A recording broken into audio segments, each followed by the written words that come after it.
Hello friends, welcome to the channel. आज का हमारा टॉपिक है about the thyroid gland. Thyroid gland endocrinology का बहुत इम्पॉर्टेंट टॉपिक है। बहुत सारे क्वेश्चंस हैं जो कि इस टॉपिक से पुट अप किए जाते हैं, है ना। अगर हम देखें तो इसका जो हिस्टोलॉजिकल स्ट्रक्चर है ये भी इम्पॉर्टेंट है। किस तरीके से थायराइड हार्मोन का फॉर्मेशन होता है ये भी इम्पॉर्टेंट है। Regulation of secretion of thyroid hormone is also important. इसके फंक्शंस इम्पॉर्टेंट हैं and at the same time thyroid hormone की कमी से या एक्सेस से होने वाले डिसऑर्डर्स आर ऑल्सो इम्पॉर्टेंट, है ना। तो ये पूरा का पूरा टॉपिक इम्पॉर्टेंट है और कईयों बार एग्जाम में अलग अलग तरीके से पूछा जाता है। So in this video we will be discussing about the histology of thyroid gland as well as the synthesis of thyroid hormone, है ना। So let us begin the topic. तो अगर हम थायराइड ग्लैंड को देखें तो थायराइड ग्लैंड एक endocrine gland है, पता ही है आप लोगों को ये, which is situated at the neck on either side of trachea just below larynx, है ना।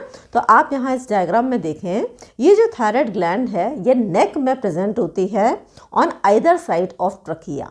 ट्रकिया के दोनों तरफ ये ग्लैंड प्रेजेंट होती है जस्ट बिलो द लैरिंग्स, ठीक है। It is necessary for normal growth and maturity. अब थायराइड ग्लैंड एक ऐसी ग्लैंड है जिसका हमारे बॉडी पे मल्टीपल फंक्शन है ना। इसके मल्टीपल फंक्शंस हैं, बहुत सारे ऐसे ऑर्गन्स हैं, बहुत सारे ऐसे एरियाज़ हैं जहाँ पर इस ग्लैंड का फंक्शन देखने को मिलता है। ओवरऑल अगर हम देखें तो ये नॉर्मल ग्रोथ, डेवलपमेंट और मैच्योरिटी के लिए रिस्पॉन्सिबल होती है, ठीक है।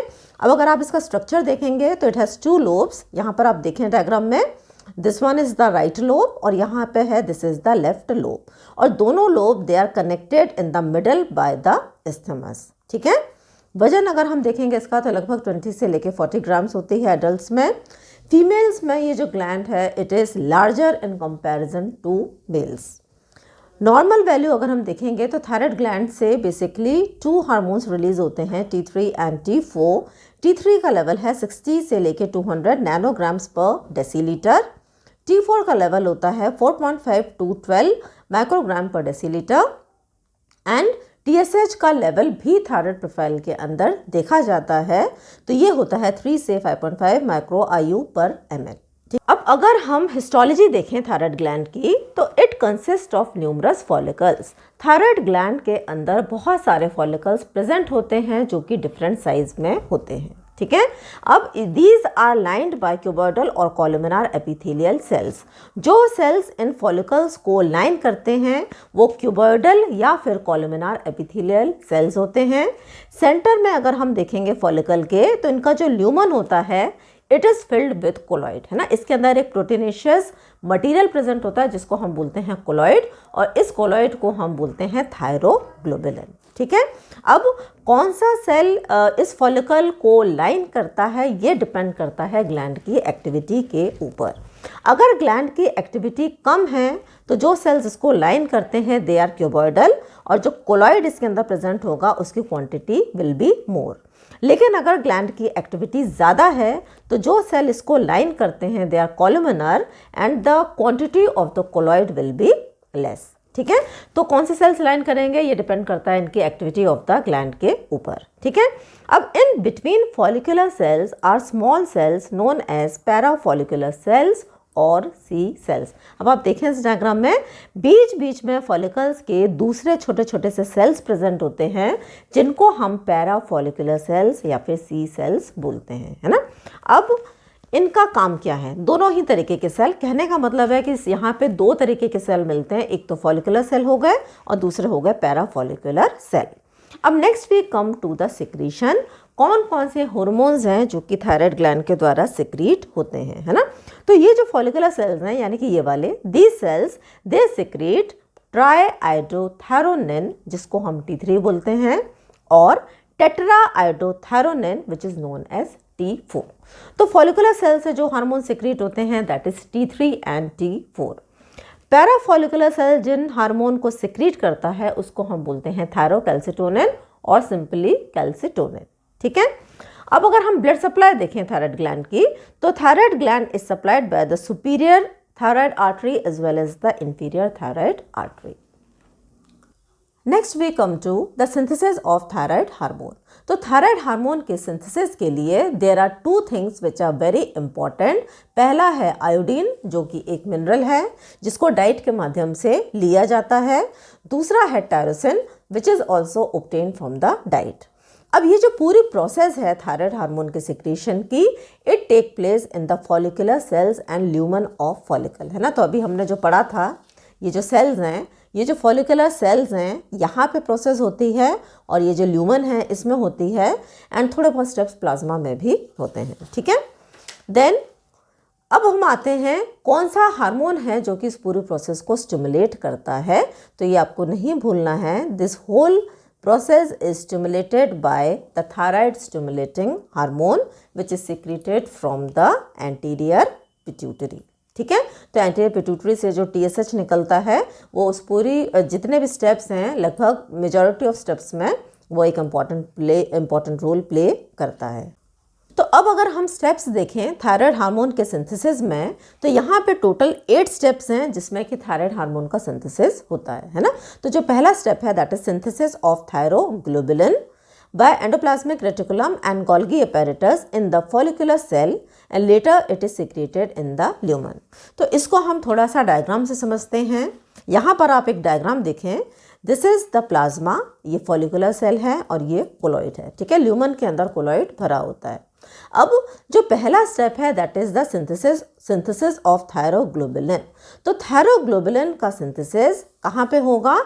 ये फॉलिकुलर सेल के अंदर होता है। कौन करता है इसके सिंथेसिस को? यहाँ पे it is by the endoplasmic reticulum and the Golgi apparatus, है ना।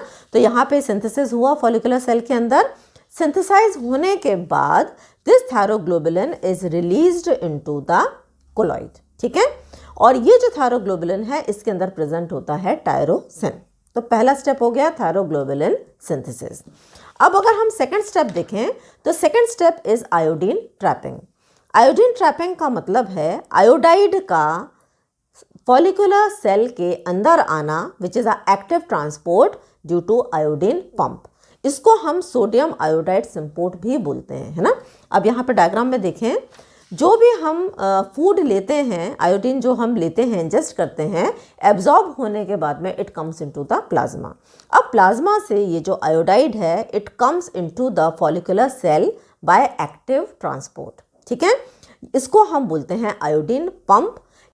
ये जो प्रोसेस है सोडियम आयोडाइड सिम्पोर्टर के माध्यम से होती है ना। कहने का मतलब है कि जब एक आयोडाइड का मॉलिक्यूल अंदर आएगा तो उसके साथ साथ में एक सोडियम का मॉलिक्यूल भी अंदर आएगा, that is known as sodium iodide symporter, ठीक है। तो ये जो स्टेप है इसको हम बोलते हैं आयोडीन ट्रैपिंग या फिर आयोडाइड ट्रैपिंग, ठीक है। तो आयोडाइड ट्रैप हो गया, फॉलिकुलर सेल के अंदर आ गया। अब सेल से ये ultimately it is released into the colloid के अंदर ये आ जाता है। अब तीसरा स्टेप है oxidation of iodide to iodine.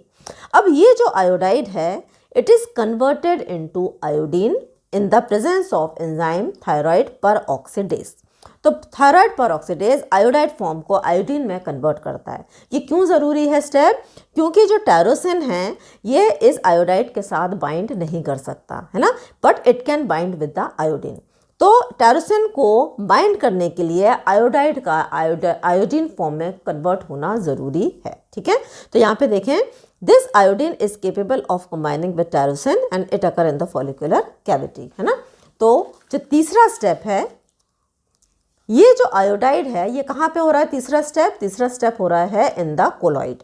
तो ये जो आयोडाइड है it is converted into the iodine form, और इस स्टेप को हम बोलते हैं ऑक्सीडेशन, है ना। ऑक्सीडेशन का मतलब होता है एडिशन ऑफ ऑक्सीजन, ठीक है। तो यहाँ पे जो माइनस चार्ज है ये कम हो रहा है और पॉजिटिव चार्ज यहाँ पे ऐड हो रहा है इन the presence of enzyme thyroid peroxidase. अब फोर्थ स्टेप आप देखें, फोर्थ स्टेप को हम बोलते हैं ऑर्गेनिफिकेशन ऑफ थायरोग्लोबुलिन और आयोडोनेशन ऑफ टायरोसिन, है ना। Binding of iodine with tyrosine is known as iodination. किसी भी चीज़ में हम आयोडीन को ऐड कर देंगे तो उस प्रोसेस को हम बोल रहे हैं आयोडीनेशन। अब आप इस डायग्राम में देखें, ये जो आयोडीन है ये टायरोसिन के साथ में मिलकर बनाता है MIT, दैट इज मोनोआयोडोटायरोसिन, ठीक है। अब ये जो मोनो आयोडोटायरोसिन है फिर आयोडीन के साथ में कंबाइन करेगा और ये बनाता है डाई आयोडोटायरोसिन। तो आप इस डायग्राम में देखें, tyrosine plus iodine it forms MIT। तो ये जो आयोडीन है ये टायरोसिन के साथ में मिलकर MIT बनाता है and iodine plus MIT form DIT that is diiodotyrosine, है ना। तो ये जो आयोडीन है ये MIT के साथ में मिलकर बनाता है diiodotyrosine. Next step is coupling. तो कपलिंग में iodotyrosine couples with one another to form thyroid hormone, है ना। तो यहाँ पे MIT DIT के साथ में मिलकर बनाएगा ट्राई आयोडोथायरोनिन और T3 और DIT के दो मॉलिक्यूल्स आपस में मिलकर बनाएंगे tetra iodothyronine that is T4। अब आप यहाँ डायग्राम में देखें, यहाँ देखिए आप, ये जो थायरोग्लोबुलिन है इसके साथ में MIT DIT, है ना, ये सारी चीज़ें आपस में अटैच्ड रहती हैं। अब MIT और DIT मिलके बनाते हैं T3 और DIT के दो मॉलिक्यूल आपस में मिलके बनाते हैं T4। अब इस प्रोसेस को हम बोलते हैं कपलिंग, है ना। अब यहाँ पे एक बात जो ध्यान देने की है वो ये है कि ये जितने भी T3 है, T4 है, MIT DIT, ये सारे के सारे थायरोग्लोबुलिन मॉलिक्यूल के साथ में अटैच्ड रहते हैं, है ना। यहाँ पे मैंने डायग्राम में सिर्फ T3 और T4 को बनाया है टू अवॉइड कन्फ्यूजन, लेकिन अगर आप चाहें तो यहाँ पे MIT को अटैच कर सकते हैं, DIT को अटैच कर सकते हैं। ये सारे मॉलिक्यूल्स थायरोग्लोबुलिन के साथ में अटैच्ड ही रहते हैं, ठीक है। अब जो सिक्स्थ स्टेप है that is reabsorption of the thyroglobulin containing MIT, DIT, T3, T4 from the follicular lumen into the follicular cell, है ना। तो अब आप देखें ये जो थायरोग्लोबुलिन है जिसके ऊपर T3, T4, MIT, DIT सब अटैच्ड रहते हैं, it is reabsorbed into the follicular cell. अब ये फॉलिकुलर सेल के द्वारा इट इज रीएब्जॉर्ब वापस ले लिया जाता है। अब सेवंथ स्टेप है proteolysis of the thyroglobulin by lysosomes to release T3 and T4। अब फॉलिकुलर सेल के अंदर लाइसोसोम्स होते हैं जिसके अंदर एंजाइम होता है लाइसोजाइम। तो ये जो लाइसोजाइम है इट कॉजेज प्रोटियोलाइसिस और ये थायरोग्लोबुलिन को डिटैच करता है from these molecules T3, T4, MIT and DIT, है ना। तो प्रोटियोलाइसिस होता है, यहाँ पर लाइसोजाइम एंजाइम एक्ट करता है और एक तरीके से इनको ये तोड़ने का काम करता है। उसके बाद में transport of thyroid hormone in the blood, है ना। तो अब ये जो T3 और T4 हैं ये डिटैच हो गए हैं थायरोग्लोबुलिन मॉलिक्यूल से। Now they are transported into the blood, है ना। इनका डिटैच होना इसलिए ज़रूरी है क्योंकि ये जो हार्मोन्स हैं they are released into the blood. जब ये ब्लड में आएंगे तभी तो ये अपने एक्शन को परफॉर्म कर पाएंगे, है ना। These are the endocrine hormones, ठीक है।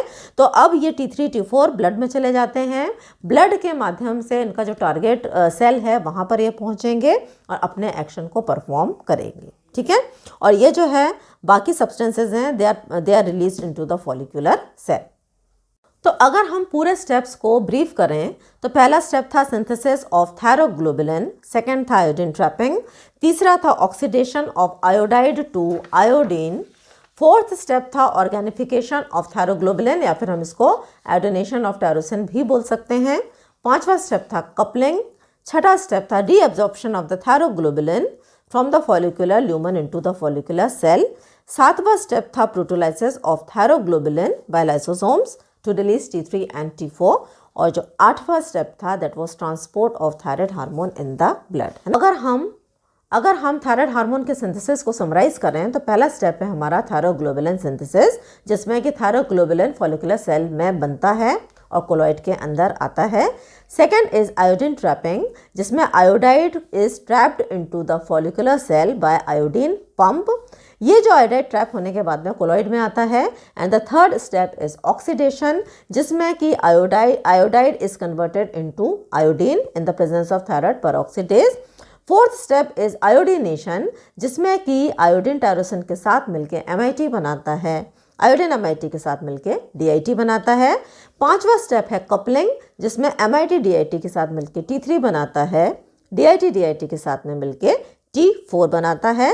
सिक्स्थ स्टेप इज रीएब्जॉर्प्शन, यानी कि थायरोग्लोबुलिन के साथ साथ T3, T4, MIT DIT attached form में they are reabsorbed by the follicular cell. Seventh is proteolysis, जिसमें कि जो लाइसोजाइम्स हैं ये एक्ट करते हैं इस पूरे कंपाउंड के ऊपर और इसको ये डिटैच करते हैं। Thyroglobulin is detached from T3, T4, MIT DIT। Then the 8th step is transport of the thyroid hormone into the blood, है ना। तो अब ये प्लाज्मा में आ जाते हैं, प्लाज्मा से ये अपने टारगेट सेल पे पहुंचते हैं, ठीक है।